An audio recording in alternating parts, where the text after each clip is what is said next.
বাংলার বাড়ি প্রকল্পের বাজেটে বড় ঘোষণা, বরাদ্দ হলো অতিরিক্ত ৯,৬০০ কোটি টাকা। মুখ্যমন্ত্রী মমতা বন্দ্যোপাধ্যায়ের নেতৃত্বে তৃতীয় তৃণমূল সরকারের শেষ পূর্ণাঙ্গ বাজেট। মুখ্যমন্ত্রীর উপস্থিতিতে বাজেট পেশ করলেন অর্থমন্ত্রী চন্দ্রিমা ভট্টাচার্য। আসন্ন বিধানসভা নির্বাচনকে সামনে রেখে খানিক সময় নিয়ে এবারে বাজেট পেশ করা হলো।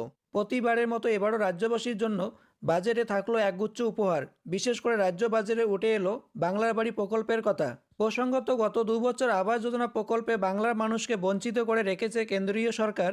তাই গত বছরের শেষের দিকেই বাংলার বাড়ি প্রকল্পে রাজ্যের যোগ্য উপভোক্তাদের ব্যাংক অ্যাকাউন্টে প্রথম কিস্তির টাকা পাঠিয়েছেন মুখ্যমন্ত্রী মমতা বন্দ্যোপাধ্যায়।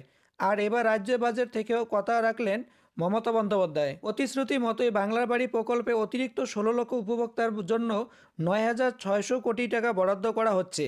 প্রসঙ্গত, বাংলার আবাস যোজনা নিয়ে আগেই প্রতিশ্রুতি দিয়ে মুখ্যমন্ত্রী জানিয়েছিলেন বাকি ১৬ লক্ষ বাড়ির যে টাকা বাকি রয়েছে সেই কিস্তির টাকা ২০২৬ সালের আগে ২ দফা মিটিয়ে দেওয়া হবে। এবারের বাজেট সেই কথা রাখল মমতা বন্দ্যোপাধ্যায় সরকার। জানা যাচ্ছে বাংলার বাড়ি প্রকল্পে উপকৃত হবেন রাজ্যের মোট ২৮ লক্ষ উপভোক্তা।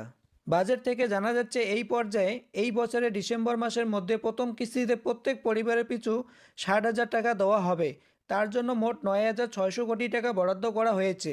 একই সাথে জানানো হয়েছে বাড়ি নির্মাণে অগ্রগতির ভিত্তিতে দ্বিতীয় কিস্তির টাকা বরাদ্দ করা হবে। এমনকি আরও আবেদনকারী থাকলে এই প্রকল্পে তৃতীয় পর্যায়ে সেই আবেদনগুলি বিবেচনা করা হতে পারে বলে জানানো হয়েছে। যারা এখনও বাংলার বাড়ি আবাস যোজনার জন্য আবেদন করেননি, আপনারা দিদিকে বলো ফোন নম্বরে ফোন করে বাংলার বাড়ি আবাস যোজনার জন্য আবেদন করতে পারেন।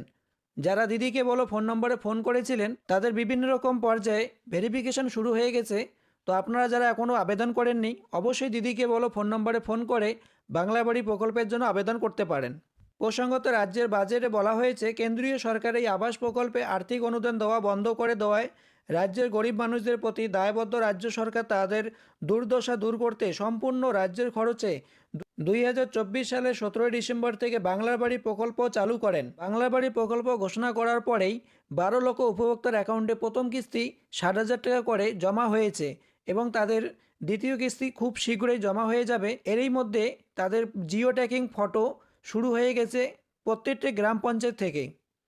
তো যারা যারা প্রথম কিস্তি ৬০,০০০ টাকা পেয়েছেন, অবশ্যই বাংলার বাড়ি প্রকল্পের জন্য বাড়ি বানানোর কাজ শুরু করে দেবেন এবং এরই মধ্যে আপনাদের জিও ট্যাগিং শুরু হয়ে যাবে। এবং যারা এখনও আবেদন করেননি, অবশ্যই দিদিকে বলো ফোন নম্বরে বাংলার বাড়ির জন্য আবেদন করতে পারবেন।